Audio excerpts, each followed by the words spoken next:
I'm Josh Liston from On the Bubble podcast, an oral history of television fandom, part of the Gunna Geek network, just like the show you're checking out now. Shows on the network are individually owned and opinions expressed may not reflect others. Find other awesome geeky shows at GunnaGeekNetwork.com. Welcome to episode 60, of Better Podcasting Live Chat. I am Steven, and I'm pleased to say SP is here this week. We're getting close to that retirement date. We got, the podcast retirement date. We're at 60. So, I don't know what it is up in Canardia, but down here, 62, 67, 70, somewhere around there.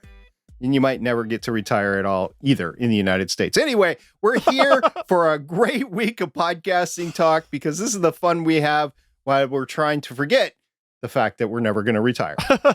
Yes, we are here with Better Podcasting Live Chat. And if you are an astute listener or viewer, you would know that this was supposed to be the last Better Podcasting Live Chat of season 3. I think we're in now. Is this season 3? I don't know. Yeah, I'm sure we have a few astute viewers out there. I don't know. Maybe. But anyways, we're actually just going to make this announcement up front here. We're going to actually continue this through September. We'll come back next week with more details about that. And don't worry, there might be an episode dropped into the main feed, and it might be the episode of Better Podcasting Live Chat next week. There's your little... Not that kind of drop? Sure, why not? It could be. Okay. But yes, we'll have more details next week. But the summary is right now that, yes, Better Podcasting Live Chat will continue through the end of September. And yeah, the schedule will be shaken up a little bit from what we announced just a few months ago. Shake it up, baby. Just like you shook up your SD card reader. I did shake up my SD card reader. So for those of you who also have been avidly following our podcast, you would have noticed it was a little bit late this week. And it was late because I am lazy and a procrastinator. And sometimes when you are lazy and you procrastinate, it bites you in the butt. And that's what happened to me. So my workflow usually for editing Better Podcasting Live Chat is very similar to my main one for Better Podcasting, except really last minute, because we've talked about it. This show, we don't really generally edit a lot. And so usually it's late in the day that I'll go and I'll on Sunday evening, my time. After I've gone to bed. Usually after he's gone to bed, I'll start working on it. And what I'll do is I'll grab the file that SP has, reliably uploaded to the location he uploads it to. 80, 90%. Let's just be real. Take here. the compliment. Okay. Take the compliment. So I'll go and I'll download that. And then I'll go and I'll get my file that I recorded through OBS earlier in the week. And then I'll go and I'll start downloading my audio tracks from my Rodecaster Pro 1. And what I'll do when I do that is I pop the... No, whoa, wait. It's not Rodecaster Pro 1. It's just Rodecaster Pro. There's no 1, there's no Fair OG. enough. It's just Rodecaster Pro. Okay, my Rodecaster Pro. And the way I do that is by popping out the SD card, because I find that when I try to transfer the files by USB, many times it just freezes up the entire computer. This has happened for me since I first owned it. It sometimes will work, but most often than not, it will freeze up. And this has happened over multiple different installs on my computer. And so I just don't know why. However, I just decided I'll pop out the SD card, throw it in an SD card reader. And from there, the Rodecaster Pro tool that they release will work. It will actually recognize the SD card in the computer is a Rodecaster Pro SD card. And it will work in the way that it's meant to work, where you can go and stitch together those stupid polywave files in order to get your individual tracks. So that's my process as I do that. Well, when I went to pop out the SD card and put it into my SD card reader, none of the lights came on. And so I thought, well, let me try another port. Let me try restarting. Let me try another computer. And it just had no life left. And part of it is probably because I have it on a USB port that's mounted under my desk. And so it hangs like this every week. And so I'm going to guess eventually, the connections, for the audio listeners, showing that the SD card reader is basically being hung by the USB cord. And I'm going to guess that something just It's a very unflattering picture, by the way. It looks limp and it looks impotent. So thank you for the description, SB.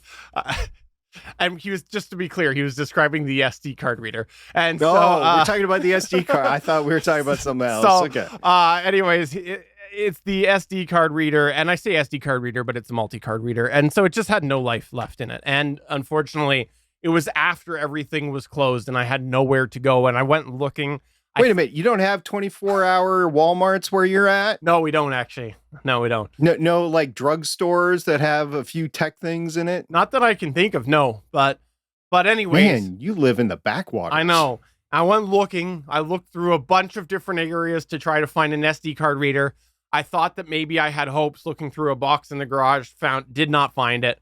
And so I was stuck waiting. Didn't you get on your like neighborhood next door and put out an emergency post? I wasn't that motivated. No, I wasn't that motivated. So anyways, and I did try to, by the way, transfer by the USB and of course it froze up. Now, I will confess, I could have tried to then take the Rodecaster Pro, plug the USB into the laptop, try to install it, go through that whole process. But at that point, I'd been trying to fight with this for a while, find all these things that I just was like, no, I'm done. Done for the night. How many Canadian beverages in were you at that point? 3. No, I'm just kidding. Okay. No. But anyways, so I made the decision and I was just going to wait and buy a new one the next day. Head on over and I'll just call it out as the Best Buy because I'm going to show the one that I bought that I could readily get is their brand. It's the Insignia brand. Yeah, Insignia. And you know, it was there. It, I think, cost me $35 plus taxes, which probably is about 10 to 15 bucks higher than what it should be. But it got me back in business the next day. But unfortunately, that evening, I had some other activities I had to do with the family on the Monday evening and an appointment and everything. And so just meant that, you know, I couldn't get it finished on Monday either. So I had to roll into last night on Tuesday. So all because I procrastinated and broke my SD card reader. So there you go. Boom, boom, which, by the way, Bob Barker passed away this past week. Yes, he did. So that sound that I was making was Price is Right. So do you guys get Price is Right up there? Of course. It wasn't a sick day if you weren't watching The Price is Right. It's true. 10 o'clock, 11 o'clock, you know, no, whatever your time zone is, right? Yeah. It came on at one specific time and it was right smack in the dab in the middle of the school day. So if you were home for a sick day, undoubtedly. So back in my day, we didn't have even VCRs. So we got stuck watching whatever was on TV. So yeah, that's... Yeah. In our chat, by the way, we have Lane Robinson saying, I recently switched my USB-C dock because some of my USB ports stopped working, including the one my mouse dongle was plugged into. So, new dock for me. I actually immediately thought that it was actually what it was plugged into because I don't know if you caught that while I was explaining. I have basically a USB hub under my desk. It's got a couple other things in it, but it's a USB hub.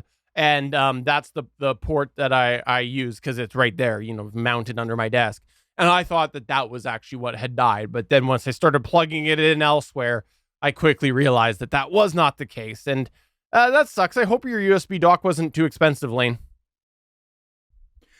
So I don't know if you knew this or not, but my card reader that I got was from Best Buy. Oh, it's not there. It's not an Insignia brand. It's the Platinum brand. So I've got to step up from you.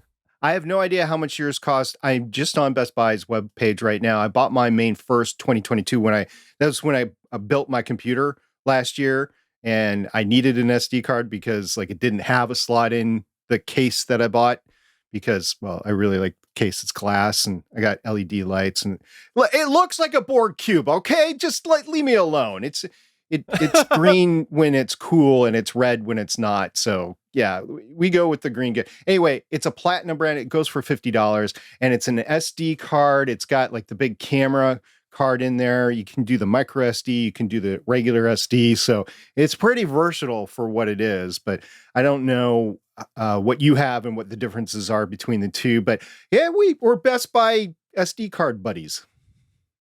And he just leaves for whatever reason. Now I have to fill the dead air. So platinum SD card, compact flash is the memory cards, although it says other memory cards as well. So yeah, we're doing that. And oh, by the way, since Steven's left me all alone, we're going to talk about my first item, which is I continue to sell podcast gear. And now I can honestly say I can never go back. I can't go back to the setup that I had before. That is because one of the key elements that I only had one of was the Behringer MDX 2600 compressor. That has been sold. I will admit it has been sold on eBay, and it will probably be the last sale that I ever make on eBay. Welcome back, Stephen. And it is being sold internationally. Now, I don't know how I feel about this international sale, because this international sale means I don't know where it's going. It goes to a central hub, which for me is in Chicago in the United States, and then ship it out from there. And I'll be honest with you, I'm not really comfortable with that. I've also had another sale issue through eBay. So basically, I'm done with the eBay. Bye-bye, eBay. Not going to buy or sell anything through eBay anymore. But we will see how this international sale goes. I will let you know what happens if it makes it to the place. And then I've learned as a seller, they have 30 days to return it. So this is going to be a while. I've heard horror stories. I have legit heard terrible horror stories of people selling international stuff on eBay. So I was not looking for it. There's no way that you can turn off the international sale because they're trying to get as many sales as possible. So they went to the international market. So it is sold. It is shipped. It is on it. I haven't tracked it, but it's on its way to Chicago. I think it's been there for a day or two. And then it goes wherever international it is.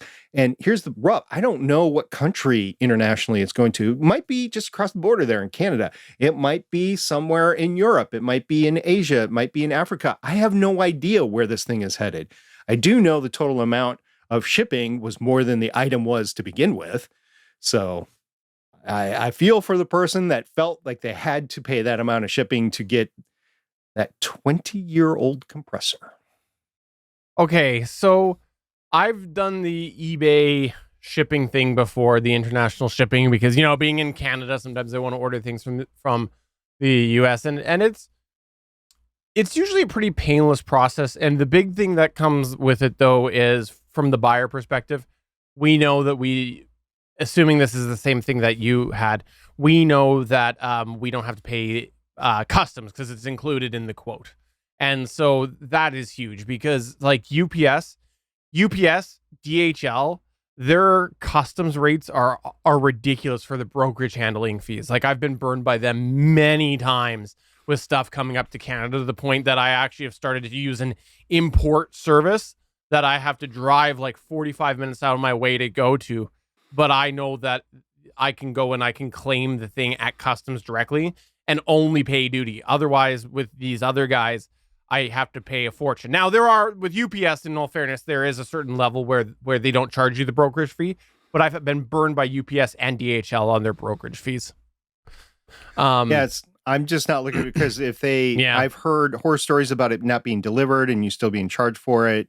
And then I have to pay the refund, basically. I've heard horror stories about the item being claimed is broken and it comes back in pieces.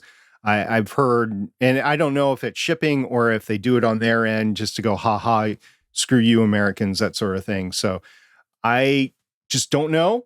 This is way out on a limb for me. And I did not really appreciate that sale. I'll just be completely honest. So between that sale and the other sale recently that I had, I am not going to be using eBay any longer. And I cannot recommend them any longer because you can't shut it down to the region and you have very, very, very little say over returns. Even if you post it as is and no returns, they don't care at eBay. So, okay, I don't care to use your service. That's how it's going to go. I'm not going to dispute anything you say about eBay. Like I've voiced my concerns before, but I do want to put in a slightly different point of view that I don't use eBay to sell things because of basically the problems you just cited with the international market, but just in general, because the whole idea of people scamming returns, people scamming the mail, people saying it doesn't there, eBay being heavy-handed with returns. This is not a new problem. This is a problem that's existed for eBay for many, many years. And it's just, I think, compounded by the fact that there's an international market. And to be honest, I'm actually kind of surprised you haven't encountered it sooner, if I'm being totally frank, because I've personally known people who have had this happen. Your name was Steven. It's my third middle name, Frank. Okay. Yeah. Frank. Okay. So, no, I honestly, I'm kind of surprised you haven't before, but obviously it's compounded by these other unknown variables that you've just mentioned. So I don't blame you. It's why I don't sell on eBay. Yeah. And I haven't encountered this before because any of my sales prior to this year, which admittedly was limited, but I was able to turn off the international sales. You cannot do that anymore. There's no toggle to turn it off. That's my point is I get why you're associating it with international, but this problem I don't think is limited to international, because there's been lots of people in the past who have had this regionally as well, by other Americans to Americans, Canadians to Canadians. The idea of people scamming eBay and eBay coming back with a heavy hand, unfortunately, it happens. So, well, I had a third issue that I probably haven't told you about. So I bought something on eBay and it was not delivered to my house. So USPS took a picture of it.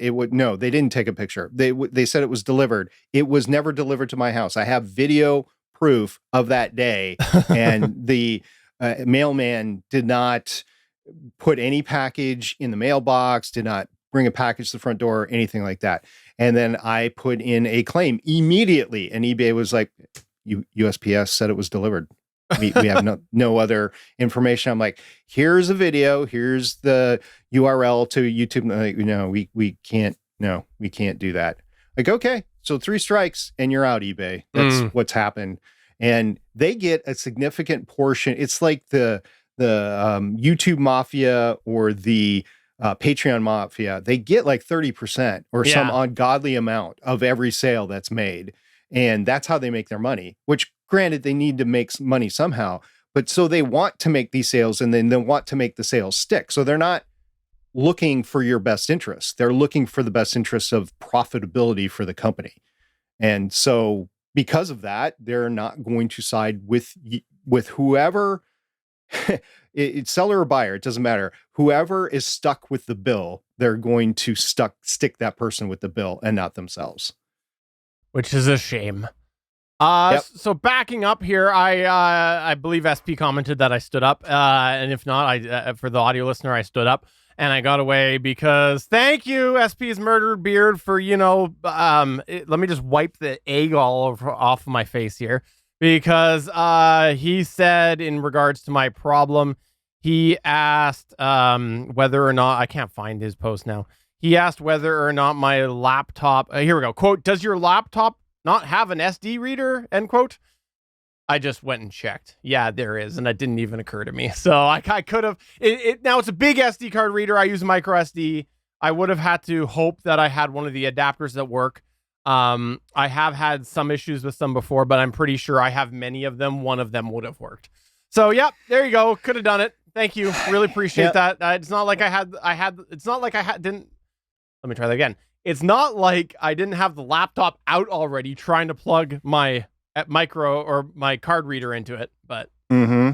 And like I said before, how many Canadian adult beverages in were you at that time? 8. But anyways, now it's there for the future. So there we go. Appreciate that. Everybody's on pins and needles. You have now transitioned for 2 weeks to the venerable Vegas video edit software. That's true. When you got what's your update? What do you got to say? So last week, another painless editing experience. Editing, no crashing at all. Honestly, it's probably the best streak I've had in a very long time with the Vegas suite. But yeah, no problems during the edit. I didn't do that much editing because, again, this is live chat, but I did do several different things.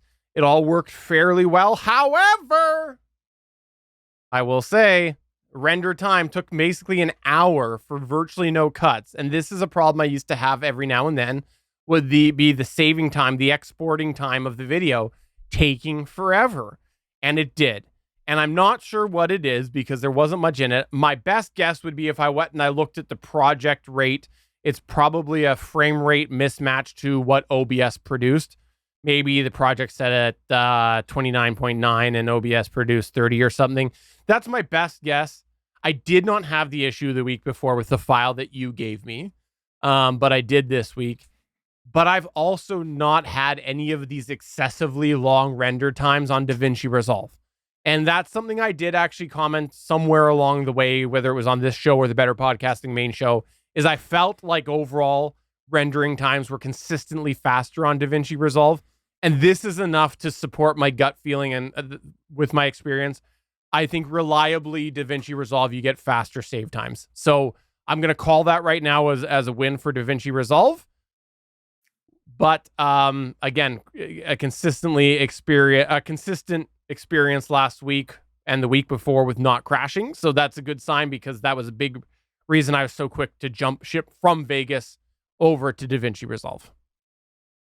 We also had Damien ask me a question about that as well. And he had asked me, oh, I can't scroll through the doc tonight. Here we go. He said, you had some good things to say about going back to Vegas with the new version, but I realized I've got a big question there.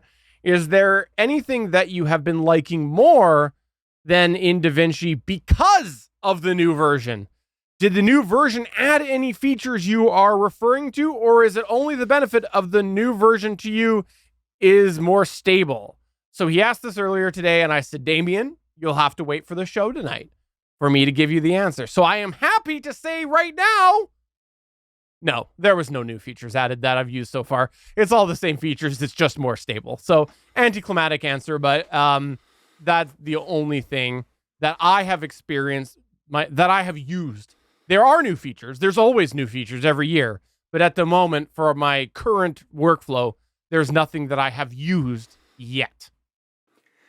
I'm excited to try it. As I said last week, just waiting for that price to come down. And the stability is an issue. Also, the stability of the VSTs actually working when I render after the memory buffer has been full a little bit by using it for editing or whatever.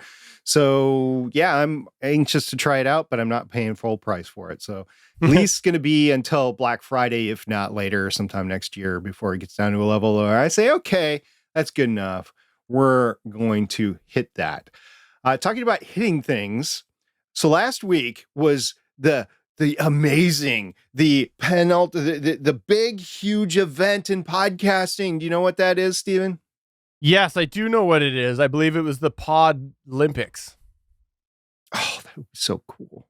That would be so cool. No. It was Podcast Movement. Oh. Which, for the record... Sorry, I don't talk about Podcast Movement. I'm going to get up and leave again. Okay, so for the record, I've been to Podcast Movement before, and I cannot recommend it holistically for hobby podcasters.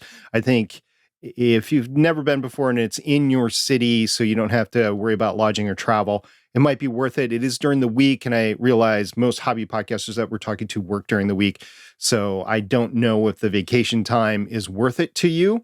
It could, I mean, if podcasting is really your jam, your life and everything, maybe, but I just simply cannot recommend it. You're not going to get anything out of it that you can't get from other podcasts or articles or podcast forums online or anything like that. You might think you might meet a lot of people. These events are really made for the industry and people that are making money in podcasting. And if that's what your desire is, that, yeah, maybe you should go, but you're going to lay out a lot of cash for it. And I think there's better things you can do with the cash. Most hobby podcasters can spend it on advancing their gear or buying tools or training that can make their podcast better. And I think that's a better use of your money. So if you have any questions about that, you can hit me up on our Discord server at betterpodcasting.com/Discord. But it is a place where some companies make podcast related announcements. And there was two that I want to highlight today. The first is YouTube said that they are going to officially ingest RSS feeds. This announcement was kind of made before, but this was their official announcement from the company itself. What they're going to do is they're going to take RSS audio feeds, they're going to turn them into YouTube hosted videos, and there is going to be no pass back to your statistics provider to say how many stats are there. Oh, and one more thing. The content has to be ad free. You can't put any ads in it whatsoever. So this is going to limit some of the bigger shows out there that just want an easy button to get their content on YouTube. I think that we have talked a lot in the past about a static image is better than nothing on YouTube. But if you can do what we're doing, at the very least, a talking head video or a VTuber video, I think you're going to be ahead of the game, where you're going to have content that is at least visually engaging. I think that's going to be best for you. I am not going to advocate anybody actually use this RSS ingest feed unless you absolutely positively don't want anything to do whatsoever with video editing. I just can't recommend it whatsoever. I think that I'm glad YouTube is now on the quote unquote podcasting train, but what they're doing here is they're taking all that content in and then they're going to serve their own ads. Yeah. Which you may or may not see if you can monetize your channel or not. You may or may not see anything for it. Most hobby podcasters won't see anything for the ads there. So no, I haven't listened to anybody else talk about this. This is just my raw, unedited thoughts. I haven't read anything about this beyond the announcement, but it almost frosts me a little bit. But on the other hand, I'm like, I'm not going to look a gift horse in the mouth too hard. And I'm going to say, if you're a podcaster out there, and if you really, really, really, really don't want to do anything video related, it's a way to get your show on YouTube easy from wherever you're doing your RSS feed. So stay tuned to more information on this. I recognize that it has some minimum benefits, but I don't think it's a benefit to most hobby podcasters to do this. Yeah, I'll wait and see. Like pretty much everything with Google, I don't know where this goes. I'm concerned with what the next thing is they're going to do in the vein of this for podcasting. And that's just the history of Google with podcasting. Things change. It's happened many times that they've dropped a feature, removed a feature, changed to something else that brought back a feature from another service. It's too early for me to tell. So at this moment, I'm probably in the sit, wait and see camp, but also not be a curmudgeon either, and understand that there are many people in the industry, and I'm not calling you a curmudgeon, but there are many people in the industry that will be quick with anything new that is anything different from what's in there to knee-jerk react and go, that's not the way we've been doing it. How dare you come in here? And that's just a bad attitude for podcasting.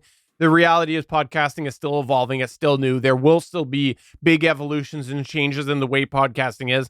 And so I usually will dismiss that sort of stuff, but I think your concerns are valid here of what could happen. So wait and see is my thoughts. I haven't seen any across the board general uptick once YouTube started embracing podcasting recently by making a podcast basically on the service. And we've both done it. We've done it with several of our shows where we've listed them as a podcast. And I haven't seen any uptick. I haven't talked to anybody else that has seen a dramatic uptick because of that. It enables a search. So maybe there's going to be 1Z, 2Z, whatever. And as hobby podcasters, you got to fight for every download, every subscriber, every follower. I get it.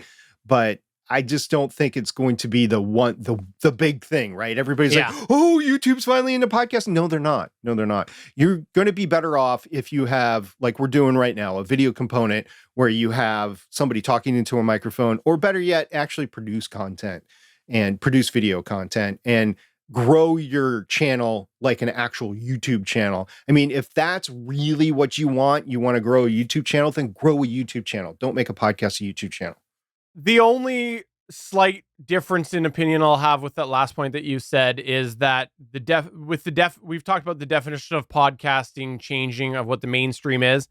And if the mainstream definition changes so much so that it ends up being like how many video creation format is thought of as just YouTube videos, right? You could, all the videos you see on YouTube theoretically could be consumed in another format, but it has just become the go-to place for that type of video content. Like, for example, this show. What I mean by that is this show, we post it to YouTube. I very well could upload the video to my website and embed it in the website and send people to the website. But the reality is most people looking for this sort of content is going to YouTube. If the definition of what a podcast is changes so much so that it sort of leans towards people searching YouTube, then I could see things being a little bit different and it being more in line with what a podcast is, because the podcast definition would have changed. So YouTube might be into podcasting if the definition changes. Okay, I got a couple of questions to you. Yes. So you said embed it on your website and put it on a website for everybody to go to. What if, this is just me spitballing Okay. here. What if we get you a projector and you embed it on your garage door every night, all night? I like that. Can I embed it while I'm in bed? Yeah, I mean, it would be playing out there and you'd have some sort of speaker. Your whole neighborhood, we're here, both of us, all night long. And then, we can do an episode of this while we are in bed. So I would be in bed while it was embedded, showing us in bed. Well, fun fact, you've already done an episode of Gonna Geek in bed. So, I mean, it's not like it's never been done before with you. Fair point. And that was really quick. In our chat, Lane Robinson actually says, a long time ago, you could actually get an RSS feed from a YouTube channel. I've been a podcast consumer for a while, and I would download some video channels to watch on my Windows Phone 7 phone when I was at work. This was back in the 2G days when streaming YouTube was expensive and slow. Oh, a look back memory lane. Yeah, YouTube has definitely changed over the years. It was originally a dating site when it first came out, right? So anyway, that was the first question. I have another question for you, Stephen, and it's a more serious question. So you're ready for this one? I am, yes. Okay, so my question, and it's a legitimate question. I'm not throwing stones. I'm not trying to be funny or anything. My legitimate question is, even with this podcast and this RSS injection and this playlist for podcasts, do you think YouTube is going to prioritize the algorithm and the SEO for those shows, especially the static image ingested RSS feed shows, over other visual content that is more engaging? If they get enough content on there, yes, because money is money. And I think that if they find there's certain search terms or certain things people are searching for that are more likely to want to consume the audio content, I think that, yes, they would. Because, like, I could see a scenario where our live chat videos, like our podcast videos, are shown below. When people are searching for something like better podcasting, our video shows are actually shown below podcasts, because they might find that in these talking head type videos, people are more likely to listen to the audio only version because they're doing something like taking it on the road or stuff. So if they build up that library enough and that user experience, that's the hugest part here, is a user experience that people want to actually use on their phones and things like that for podcasts, talking audio podcast consumption. Yeah, I think there could be a scenario where that they would prioritize the audio content over the video if their algorithm says they're more likely to make money off of that.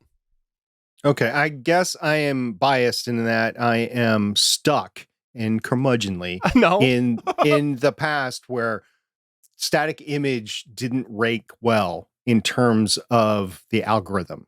It wasn't served up to people. People didn't stay there long, that sort of thing. But you might be right, especially with YouTube Premium, that people play the stuff in their pocket as they're walking around, just like what we would consider a podcast player, a music player like Spotify, iHeartRadio, something like that. So, okay, I will be open to it, but until I see the data behind it, I'm going to say, nice try, YouTube.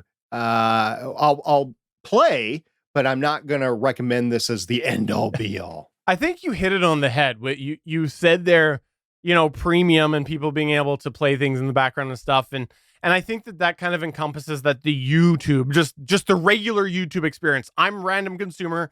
I know that I want to get some stuff on YouTube. I'm going to search things on YouTube by the YouTube app.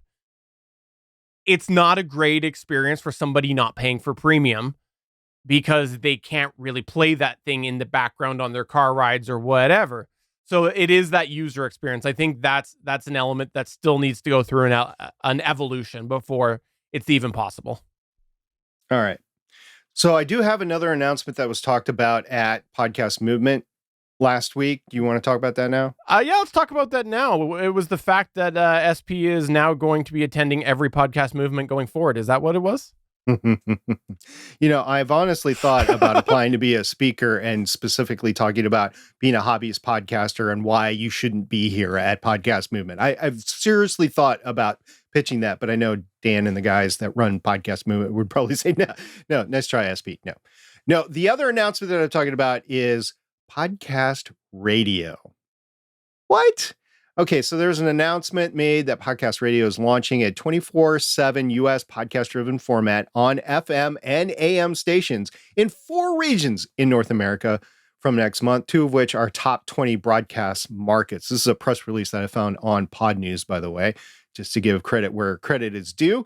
Podcast radio is an innovative new 24/7 speech format, adapting podcast content into a radio-friendly listening experience. It was set up in the UK in 2020, where it broadcasts online via smart speakers and DAB radio. The company's missions is to use the familiarity and trust people have in radio to help listeners discover and choose podcasts from the millions available.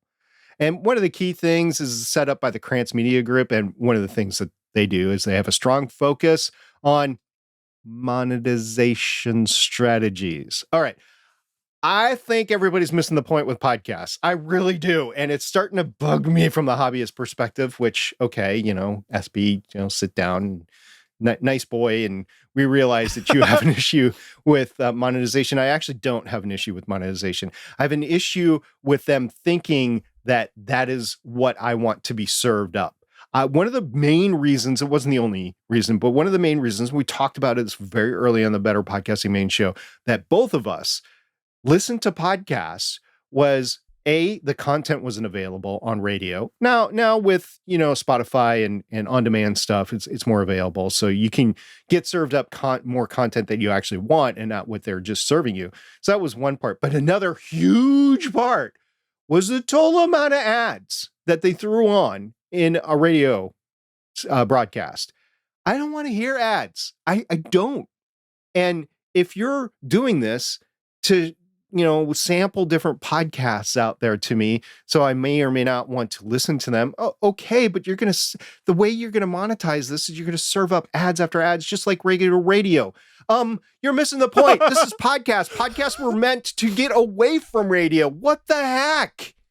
Yeah, so I have a few thoughts on this, and some you might disagree with, but the first thing I want to say is, the ads thing is a huge question mark to me, and I'll come back to that in a minute, because I think this speaks more volumes about the state of radio than podcasting. And this is, I think, a way that they're looking to cheaply make terrestrial radio content, because we've seen it. Layoffs across radio stations everywhere.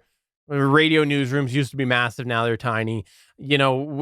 All sorts of radio stations are going through more frequent format changes than they ever used to. Terrestrial radio is a problem. And I think that this is a way to make cheaper content. But the thing that I will say is that I think there is a potential listener for this, and it is the casual listener that wants to explore random things. But if it is not something familiar for that listener, like it's just a big spread of random different podcasts, I think that's going to be a little more challenging. And the example I want to bring up is we've seen on things like Sirius XM, and I'll go back to my Conan O'Brien example. The Sirius XM went and bought, I think they bought or they invested or they secured the rights or whatever to Conan O'Brien's podcast and various podcast adventures. I said adventures. I'm going to leave it at that, even though that's wrong. And I think what ended up happening is they see some success, because this isn't the only channel that SiriusXM's done that, where they've just created channels that are running podcast nonstop. And I will say, I personally don't subscribe to his podcast, but now that is on SiriusXM, I actually do listen to some of these things in the car, because while I'm in the car, I might be in the middle of driving and be like, oh, I want to hear something. Well, I don't really want to hear music. I want to hear something that's talk. And I'll flip on that channel and I'll hear things. And I'll actually hear interviews. I'll go, oh, I'd like to hear the rest of that. But I don't go back and download that episode because I'm not that invested in his podcast to try to listen to on a regular basis. I enjoy the conversations casually. So that's the type of user that I think this kind of works for.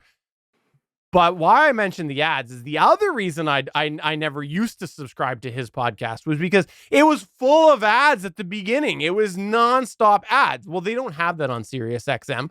So I want to bring that up because it's a bit of a counter to the example that I just used, where on SiriusXM, I'm not getting those constant ads. Yeah, there's some ads in between the different episodes that come in, but it's not a copious amount like you get on terrestrial radio. So if we have these 24/7 podcast driven formats that still demand the same amount of ads that we're getting on, your top 10 stations and things like that, that's exhausting. So that's what I wanted to bring up, the sort of counterpoint, but also the agreeing point. I thought of the same thing as you started your point. I thought of the same thing too. I did. And I was like, okay, but I'm really going to go down this path because this is more important to me than anything else. Now, the average consumer might be drastically different. Maybe it's got a place, especially with the reduction in engaging audio content. They have a couple of minutes and then they go to a song or ad or whatever. But at least podcasts is like mostly talk, right? Unless it's designed by one of the big corporations, which, what's the difference between podcasts and radio? So I will agree with that. Now, in an effort to turn the page, I want to close the book on Podcast Movement 2023 here and just say, if you're listening to this, if you're a hobby podcaster, if you've been to Podcast Movement this year or any other year, this is an open question or an open statement that I throw out every year. Stephen, I think you know where I'm headed. If you got value out of Podcast Movement 2023 or any of the previous ones, and you have not told me what that is, please get in touch with me. And I want to hear what you have to say, because in all the years that Podcast Movement has been out there, I have yet to find a definitive reason for a hobby podcaster to go there. Even the guys who go there really gung-ho and like, okay, I'm just going to go here to check it out, and I just want to see what my podcast industry is like and that sort of stuff. Afterwards, they come back and think, yeah, okay, I went, I'll never go again. Not one has said, I'm going to go back. Now, the guys that transition from hobby to business, like our very own Cody Gaw, who's been on the network. He did Curiosity Daily and stuff like that. He's been to Podcast Movement a couple of times or spoken at Podcast Movement a couple of times. And in his job in the podcasting industry, I can see him wanting to be there. But if it was still Cody Gaw, who was the hobby podcaster from Game Life Balance US, there would be no reason for him to be there, Yes. So I am still searching for that. I'm opening my mind to it. If you want to give me what your take is on it, just let me know. If you had a good time, I'd like to know that too. And if it was still it was a great once in a lifetime experience. And I just don't, the National Lampoon's Family Vacation. Let's go to Wally World. It's the one time in our life we're going to go to Wally World, and we're never going to go back again for whatever reason, like it was closed or we can't go to that state anymore because legal reasons, or whatever it was for a family vacation. I want to know what your experience was and if you would go back. And I'm still to this day legitimately searching for that moment that I can say, I think Podcast Movement is for you. I definitely don't think that Podcast Movement Evolutions, the conference that they have, that is definitely industry focused. If you are a hobby podcaster, stay away from there. You will be sorely disappointed. We heard so many people when the conferences last year started opening up and they're out on the West Coast. And there's a lot of podcasters on the West Coast, a lot of hobby podcasters on the West Coast. And so many were like, oh yeah, Podcast Movement is out here in California. I absolutely want to go there. And I was like, no, don't do it. And they went, and to a T, every single one of them were disappointed. It's like, this is not meant for the hobbyist. Yes, tried to tell you before, you went anyway. If you go to one, I would say Not Evolutions is the one to go to. There's two different formats. They have the Evolutions and they have the regular one. I don't think you should go to either, but if you go to one, I would go to the regular one. I would not go to Evolutions. So again, closing the door on 2023 podcast movement. That is my standard plea to you. If you have gotten some benefit out of it that you couldn't get any other way, let me know. Just put that money towards potato chips. It'll give you more enjoyment. Oh, yes, potato chips. I'm hungry. In our chat, by the way, unrelated, we had Lane Robinson. Lane, you're getting all sorts of shout outs tonight. You're saying, this is a tangent, but I normally listen at 3 times speed. SP doesn't sound much different, but Steven sounds a lot more excitable at 2 to 3 times speed. I'll tell you something. I was listening to our last episode because you dropped it so late. I listened to the episode at 2.5 speed. Yeah. And yeah, you do sound like an excitable chipmunk. You know, I've actually reflected on this before. I'm going to be totally honest and transparent here. I used to, back in the day when we first started this, I used to get a lot of comments about the energy I have. And I believe I've actually backed off on that. And I've thought about it. I've been like, why did I back off on that? That's not good. I used to like that being my thing. So it makes me happy that people still hear me as excitable, because I liked being known for that. I like you. I mean, it's entertaining listening to you. It was entertaining before I was podcasting with you, when you were doing all those other shows that I went as a part of before I was a part of them. And the funny thing is, people think like, you know, it's just me putting on a podcast personality, but I guess I get fired up like this when I'm in a conversation in person too. It's what I do. You and your brother were just so much the same when you both got going. So I've met your brother in person. He's no longer with us, right? But when he got excited, right? And you are so much like him. So I'm glad to still have that around and be able to podcast with you and stuff like that. So yeah. And hey, if anybody is watching this and you're going, Steven, your energy's down, just let me know and I'll dial it up. Get a few Red Bulls in you and then go from there, right? Yeah. Hey, I want to throw this as a gentle reminder to podcasters, especially hobby podcasters, because I've been hearing a lot of other hobby podcasters that are covering media. There is the Ahsoka series on right now. There's going to be Marvel series on for the rest of the year. With Loki and with Echo. So I just want to gently remind you that the WGA and SAG-AFTRA strikes are still ongoing. I don't know how close we're ever going to get to an actual agreement. They are striking over very serious future money-making matters and their ability to make a living, and without the assurances that they're being given by the studios, and the studios think they hold all the cards. So there's a lot of content out there right now. They're not feeling the push from audiences. So it's going to go on for a while. I just want to gently remind you, if you want to see the sort of content that you're podcasting on in the future, be cognizant of the fact that this strike is going on. I put a disclaimer at the front of my podcasts that I'm doing on media like Legends of S.H.I.E.L.D. If we're covering something that is covered by either the WGA or SAG strike, I throw the disclaimer on. The X-Men Evolution show that we're doing right now is not covered. We have confirmed that with SAG to make sure that it's not covered there. So we're okay to podcast about it without a disclaimer. We're also okay to have Lauren on there with podcasting and her not being accused of podcasting over struck work, basically, is what the point is. So I just want to gently remind everybody that's out there, if you're podcasting about that, if you want to see it in the future, then you should put a disclaimer on. If you need a disclaimer, I have them. I will give them to you. I've had 6 different people record them, and I just throw them at the beginning of my shows in rotation. I think this is going to go on for a couple more months, if not more, if not longer. So just be sensitive for that. And if you are somebody that is interviewing actors or writers or anybody that's behind the camera that's not a director, because they actually agreed in their contract negotiations, don't ask them anything about their work.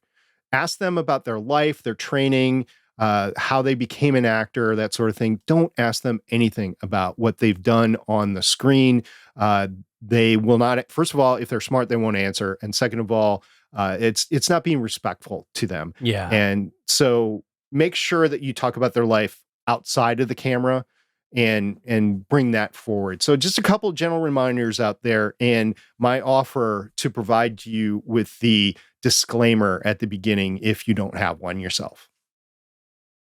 I'm still wondering what the endpoint will be, because we're not hearing any rumbles about any movement and anything, and it is a very different time we live in now compared to the last time we had a big strike like this. You know, streaming has just totally changed the landscape and people's bingeability, and because of that, people also are filling gaps even with things that they've seen before. And so I'm curious to see where it goes. But yeah, in the meantime, if you're podcasting, keep that in mind. One last thing, if you plan on trying to join the WGA or SAG at any point in time, do not podcast on struck work. There will be that record out there. They will find it, and they will prevent you from being a member of SAG. So just don't do it and have your butt covered. We made sure that our people on our network were covered, or were at least informed correctly. We have actually communicated with the unions, so we know what is being allowed and what's not allowed. And I've talked about it on Legends of S.H.I.E.L.D. if you want to catch that. So I just want to harp on it because I remember hearing a little bit about it at the beginning, and then I heard a lot of wrong things from podcasts about podcasting that didn't know for sure. And we actually know for sure because we saw the emails, we communicated directly with the unions, and we asked, is this okay? Is this not okay? And they told us what was okay and what was not okay. So we have that written communication. So if there's ever an issue in the future for anybody that wants to join SAG in the future, they can point to this and go, but that's not what you told me back then. And I want to take this to an extra level and just tell me to shut up and edit it out at any point if you need. But I want to specify that the emails we're referring to were done by the person that thought that they were going to be affected by this. And the reason I want to... People. Okay. I have more. Okay, yeah. People. And the reason I want to call this out is because I think SP brings up a really good point about having a trail. And I think you're in your best interest. This is my personal opinion. I'm not a lawyer. Don't take this as legal advice. Making sure you individually get that in writing. Don't take anybody's secondhand information, even us, when we say these have been confirmed. You should get that yourself. That's my personal suggestion.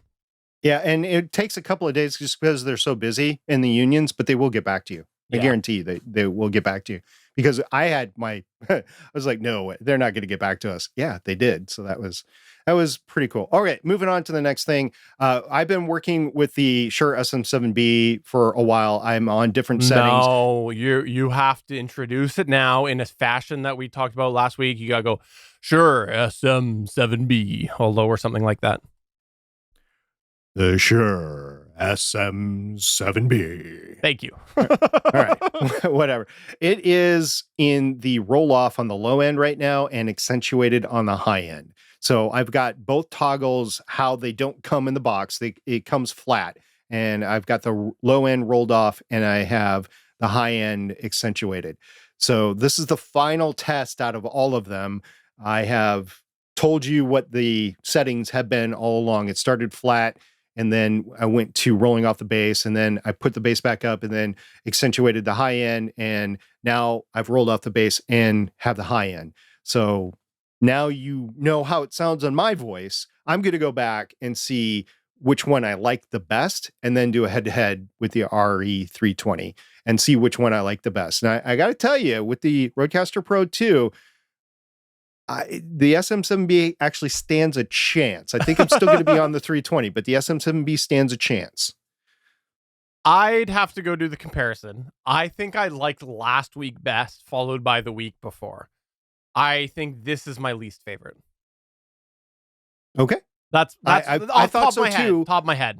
But you can't just dial it in and say, oh, that is it, and not try the other setting, So it's kind of what I was thinking too. But I'm going to go head to head with the 320, and we're going to see what happens there. So just update on the SM7B. I might go back and try my favorite again next week before I do the head to head. So this has been unexpected fun. Given the fact that I have a powerful preamp and processing in the Rodecaster Pro 2, if I would have done the same thing and used my same setup that I had before, I probably would have had the same exact result. My voice is too quiet. I don't have a clean enough preamp, and it just wouldn't sound great on my voice. Well, I think like I said, I think it's got a chance. And that was the update about the what, SP? The Shure SM7B. Perfect. Hey, I wanted to call out a thread that we'll have discussion about in our Discord, over in our Discord at betterpodcasting.com/Discord. Damien asked a whole bunch of questions about Video Ninja and how it all works. And I'm going to go in there and I'm going to respond to a bunch of them because there's a lot of questions. It's something that maybe we'll talk about in the future on this show. But at the moment, we're not going to talk about it because, to be honest, I totally missed this thread until SP pointed it out to me today. But I will. That's why I threw it in the show notes, Damien, just to let you know. Well, I will go and reply in there. And then there's some really good questions. It involves resource usages, workflows, things like that. So check that out in our Discord over in the Better Podcasting channel. There is a thread, if you didn't know that. Not threads, but there is a thread in there that Damien started all about it. And also, while you're in there, you can comment on Damien's mic stands because Damien did say that he upgraded his mic stands from the super cheap, like $10 arms that they had pretty much since the beginning. And so he posted some pictures in there, and Yakko came in and said, "That's the kind I got a while back. I really like it. Holds my RE320 without any problems. Also, your desk looks just as messy as mine. Makes me feel better about the state of things." Yeah, to applause there that he was brave enough to post a picture of his desk without cleaning it up. In true fashion, both Steven and I make sure that we spend a couple hours cleaning our desk before we take photos for the most part. So yeah, we're all messy podcasters and we get it. I've got a proposition for you, Steven. Okay. There is a lot here, like you were saying. What if we cover like one thing at a time over the next few weeks as we round up Better Podcasting live chat in September, and then maybe in the last one we invite Damien back on so he can have a conversation one-on-one with you and I, but mostly you, on this whole setup. How would you like that? That's a great idea, and I think yes, I will no longer commit. I retract my commitment to respond in our Discord server. I like the idea of responding on here better. So Damien, sorry, your thread goes to waste. Well, if other people have points that they want to make here, go to the threads and start answering questions. I think that will be great for us to ping off of in future episodes starting next week. All right. And also we did finally, where is it? I always hit it half the time accidentally. There it is. Here we go. We have a bell ring because we finally had somebody claim the mug that SP has been trying to give away, that I so carelessly threw out the suggestion that they couldn't have won a mug before. Apparently that kept people at bay, but we finally had somebody claim it, and it is out the door now, right? Yeah, it actually was ordered and it's out. I don't know if it's out the door, but it's ordered, so it'll be out the door soon enough. John Badger won it over on our Discord. All he had to do is say, "Hey, if you still have the mug, I want it." So, yeah, that's how it works. The first person to say so in our Discord channel, #BetterPodcasting, say they wants the mug, they get it. And that was John S. Badger. I'm not going to do another mug for a few weeks. Maybe just one more this year, maybe closer to the holiday season. So if you want a mug, let me know you're interested and I'll consider giving another one away in 2023. But if I don't get anybody that's interested, why, you know, just a bunch of wasted space on a podcast of us talking about giving away a mug, which nobody would, want. And, that makes me feel bad. So yeah, so we're not going to waste your time. We're not going to waste my money. If you're interested, I'll do it. So let me know if you're interested. Universe 25 says, yay, in the chat. On the way. Yeah. On the way, buddy. Hey, before we go, a little moment here of me just rambling. I'm just going to go ahead and say, if you don't like a subreddit, get out. I've seen some talk amongst podcasting and some real aggressive, passive aggressive comments, not liking mod teams and things, get out. There's many different subreddits you can visit in. You don't have to stick around and just be a hat that is of a derriere with your random sly comments that you think are being sly, but they're not. Just get out. It's better, be better for your mental state to not have to worry about that and get frustrated every time. If you don't like a subreddit, get out. Go send your efforts elsewhere. That's my suggestion. I'd say that's my suggestion with anything. It doesn't have to be a subreddit. I mean, if you're in a place and you're not enjoying it, or if you think you're being constricted, or there's many. This is 2023. The internet has a lot of places for you to go to, or there is like whole conferences that you can go to about podcasting to talk about, or whatever your topic is, right? So yeah, have some fun and just enjoy life, and yeah, don't worry about things that you can't worry about. Yeah. So just spend your time where you like it. That's my suggestion. Mm-hmm. Yeah, that's our whole point as hobby podcasters. Have fun with your podcast. If you're not having, there was one post, I think I talked about it before on the R podcasting subreddit, and somebody asked if you could ask a successful, your ideal successful podcaster. It didn't name it. It's like whoever that is to you. Like, if you could ask them one thing, what would you ask? And there was a bunch of people that were asking, where'd you get training? How do you get the money? How did you become such a great interviewer and that sort of thing?